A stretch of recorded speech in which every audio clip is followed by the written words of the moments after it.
everyone. Thank you for joining us today. We are here to talk to you about being a CTO and helping your trainee through the 40-hour basic online course. There are currently 9 modules with a conclusion that includes a skill test at the very end for your participant to take to pass the course. Our goal today is just to give you some tips and tricks as the CTO as you're helping your trainee through the course. I have 2 beautiful CTOs here from our region who are going to give you some tips. One is Yamila Crawford from Lee Summit Fire Department, and also Rita Richmond from Miami County Sheriff's Office. We also have facilitator support through Michael Henry. Thank you so much for joining us. And I will turn it over to Michael now to help us help you. Great. Thank you so much, Pam. And we're going to talk just a little bit about the course learning strategy. Obviously, preparing a telecommunicator, a dispatcher for this environment is a long-term process. The 40-hour course is a significant part of that. And so what we're trying to do here is help you understand how the tool works so that you can help others take advantage of the tool. So the first thing that we have in the strategy is that it's asynchronous. In other words, it can be done at any time. Obviously, we know we have late shifts, and we have slow time, and we have time when they simply can't work on training. And what this course does is gives you the flexibility of being able to turn it on or turn it off based on your ability to absorb and to work on the learning material. So one of the learning strategies is that self-paced element. In addition to that, what we try to do is we try to introduce people to the experience by sharing voices from each of the PSAPs. We've had several wonderful trainers and several wonderful individuals from PSAPs in the area who have shared basically a day in the life of a PSAP telecommunicator. And we hear also about the specifics in terms of the core competencies in those interactions. And then each of the modules, and Pam, if you don't mind, I'm going to go ahead and go into some of the module organization. Is that all right? Absolutely. Okay. So each of the modules will basically begin with an introduction video, and the introduction video comes primarily from Pam. We focus on all of the core concepts that are required for key proficiencies in a PSAP telecommunicator. After that introduction, then we have this day in the life experience, and the day in the life is really an honest and sort of authentic explanation of what happens, how you get up in the morning and get to the office, what happens when you're in the PSAP, when you first meet others, how does the routine work? And then after that, they touch on some of the core competencies and then talk about how they end the day in a very personal fashion. So it's a really honest kind of authentic approach to understanding that role. Then we'll go to some learning interactions, and these learning interactions are based on primarily some of the terms and some of the processes that are required for a telecommunicator. And then following that, there's a knowledge check that helps people sort of cement their understanding of the glossary terms or of those processes. And once that happens, we do have a discussion, and we have a discussion in most of the modules. I want to help you understand that those discussions are really important. Oftentimes people will complain about having a discussion. What am I supposed to do for a discussion? The truth is when you share some of your perspective, it helps gain ownership in the learning process. And not only that, it helps introduce some telecommunicators to others. The other thing that it does for a CTO, for a trainer, is it helps you see some of the insights that are happening with the people that you're training. So I would encourage you to look at some of those discussions as you go as you see others going through the course.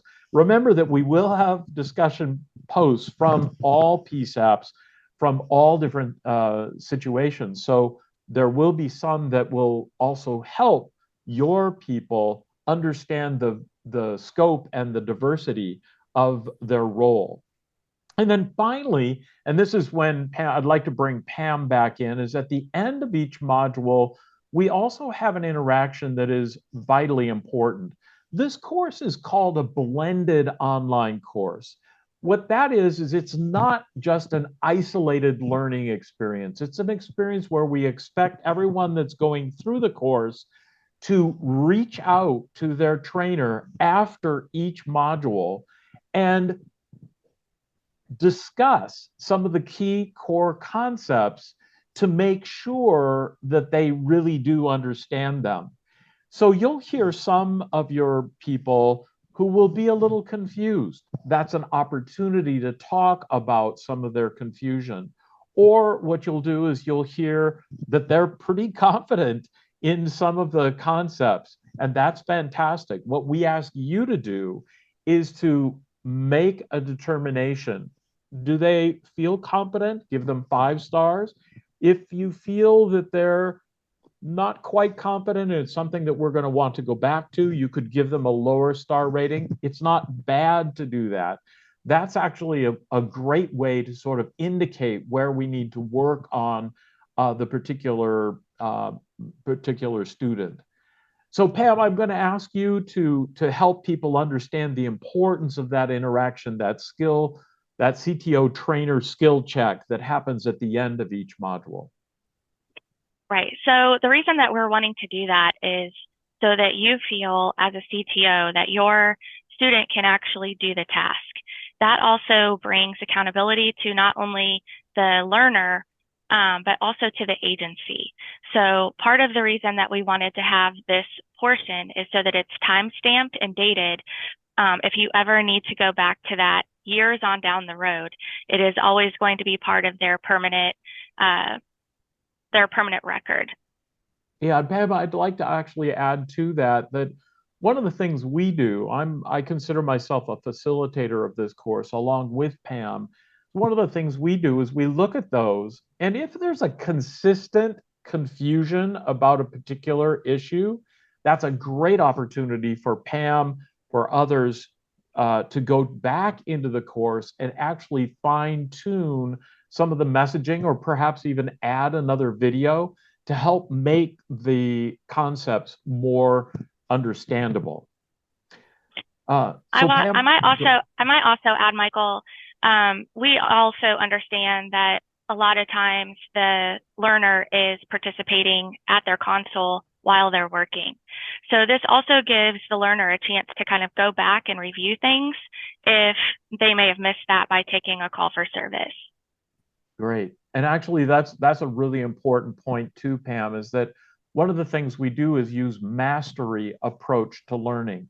What mastery approach means is if they do a learning interaction and they get a poor score, we give them the opportunity to go back and look at it again. Sometimes the second time through, especially if they get interrupted, is a great way to really increase their score and increase their competence. Pam, do you want to ask if we've got some comments from our CTOs? Sure. Yamila or Rita, do you have any comments about maybe some tips and tricks for our CTOs to use for their learners? All people learn different. And so sometimes it's easy if they have it on paper and on video and they see it and then they get to do it and then they get to go back and look over it. It makes it easier for them because everybody has a different learning method, and it works when you have it in multiple different variations. I would also say that a lot of times it's the terminology that we use, and being in this business, we know that. And so I love the fact that at the end of the modules, it's called a knowledge checker versus it being called a quiz or a test, because some people get anxious with those words. And so when you call it a knowledge checker, that gives them the opportunity to not feel so anxious about it and to be able to get through it without having any issues. That's a fantastic point. And one of the things we'd also like to point out in terms of tips is if a participant is in the course, they can always go back to what we call the course map. If they're on a page, for example, if they're on the page of the ethics statement at the beginning of the course, they can click on PSAP key proficiencies up in the left-hand corner. And when they do that, they'll go back to the course map. And the course map has the description. It has a button to resume the course. It also has a percentage complete. So they'll be able to see their progress through the course in terms of a percentage. They'll also see all of the activities that have been checked off. You'll see little green check marks. And then we also have Module 1, Introduction and Roles, Responsibilities, Your New Career. Module 2, Legal Concepts. Module 3, Interpersonal Communications. Module 4, Emergency Communication Technology. Module 5, Call Processing. Module 6, dispatching the call. Module 7, emergency management. Module 8, radio communications. And then Module 9, stress management. And I'd love to go back to you, Pam, and talk about the importance of really making sure they go through the entire course and then get their completion certificate. Right. Well, the state of Missouri does require this within the first year of employment. Kansas is still working on getting this as a requirement. They're almost there, by the way. But again, in Missouri, this is a requirement within your first year. And this is really meant for a very basic understanding of what's going to be required of the learner during their first year of employment. It does give the CTO the opportunity to give the learner a more in-depth look at some of these subjects if the learner doesn't quite grasp it, or maybe they don't get it as far as like how that fits in on the bigger picture during their job or their calls for service, because we know that each comm center handles calls for service differently. An example is the sheriff's office handles everything. The fire department just handles the fire portion. The police department just handles the police portion. So it is up to you as a CTO to kind of explain that to your learner, how their job interacts on a bigger level.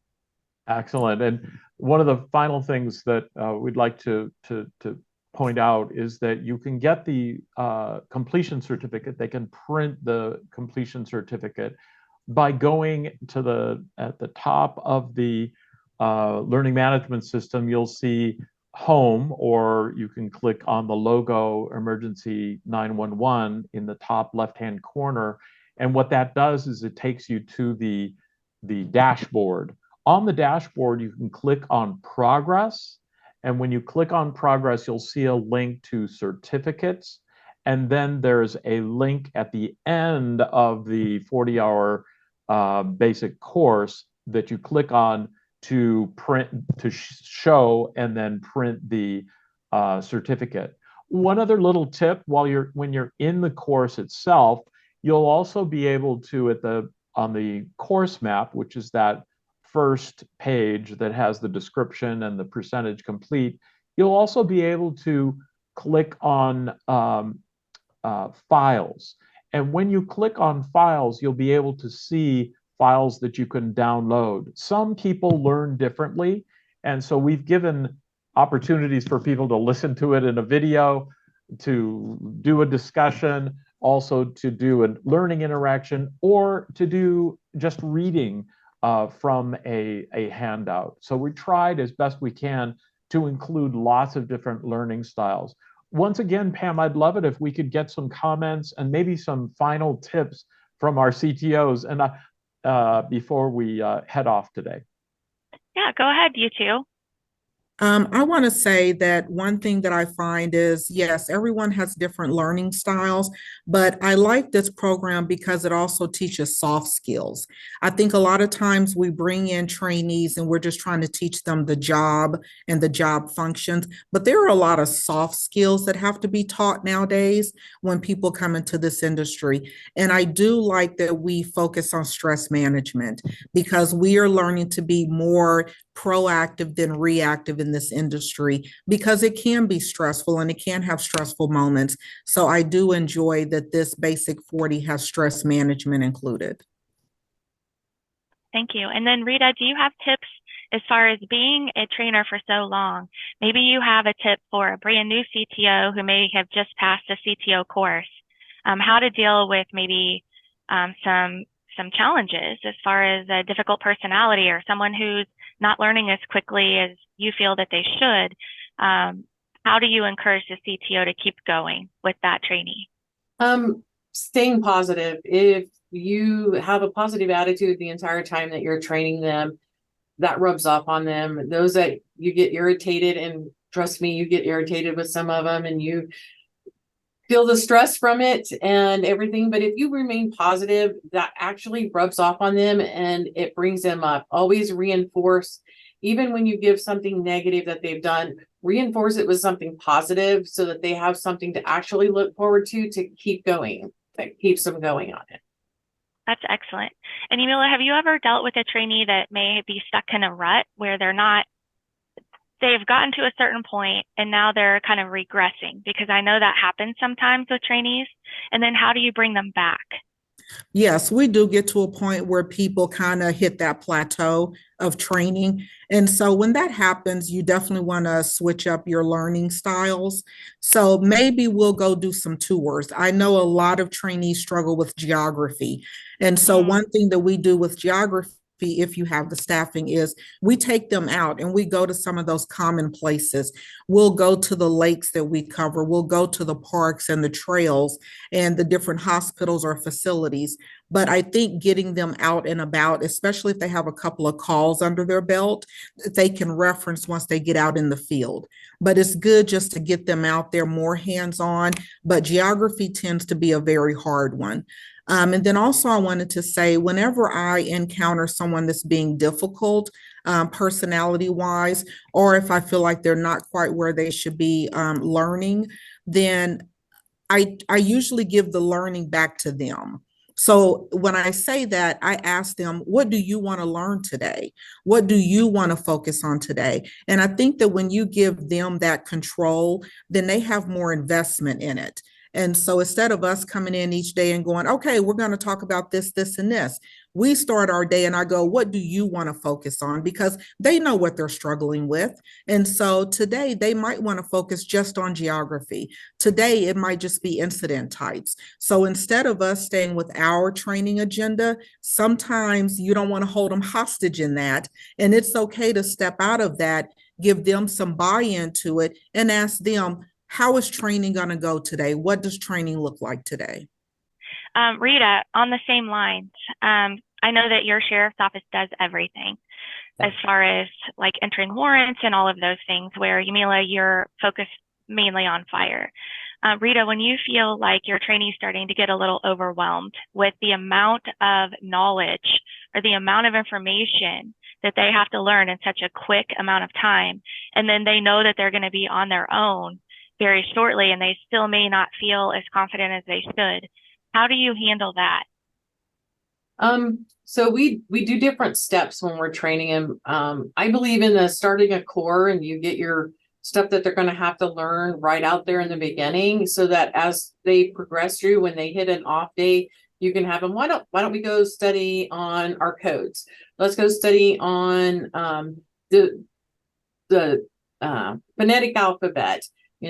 Just little things that they know that they know, just to build their confidence back up and say, see, I told you you could do that. You knew it, and I usually give them like a test right off the bat when I hand it to them and they fail. And I said, and by the time we're done, you will know all of these. And it's something for them, goals to work on, so that later on when they're feeling in a rut, I can give them a test and say, do you remember this? This was your starting date. See how much you've learned here. You've progressed so far and we're doing really good. And so then we'll move on and we'll work on something else. I try to change it up, but we start with a core and then I add little things like we learn our CAD system, and Day one, they're listening to the radios. They're listening to the radios and they're writing and typing, because that gives them the listening and the typing skills. So they're working on multitasking right off the bat. And so we add CAD, we let them learn that. And then, so when they go to take the phone calls, they're not trying to struggle with CAD. So we try to do everything individually, one step at a time, and just build those layers until they get it overall. And it seems to be less stressful. So. Excellent advice. Kind of, you two kind of have the same style, it sounds like. I have two last and really important things. One is that we really worked very hard at the design and the curriculum, the core competencies, making sure that it was a tool that would help you in your training.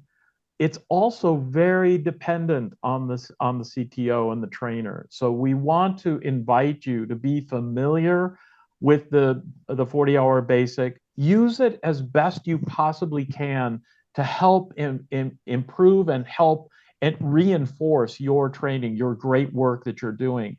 And I want to say two last things. One is that one way to really reduce stress is through education. The more someone understands and the more someone has confidence in what they're doing, the stress level will go down. So that's one of the things that we tried to build into the course as well, is to help people prepare themselves so that the stress would go down. And the final thing I want to say, I have an inside look into what you do. And I want to say, from a citizen in Kansas City, Missouri, very close to Johnson County, thank you very much for your service. And I mean that from the bottom of my heart, because I understand what you do. Thank you. Thank you. Thank you. And thank you so much for joining us today. I picked you guys because you are so excellent in what you do, and it's very obvious. So I thank you for joining us today.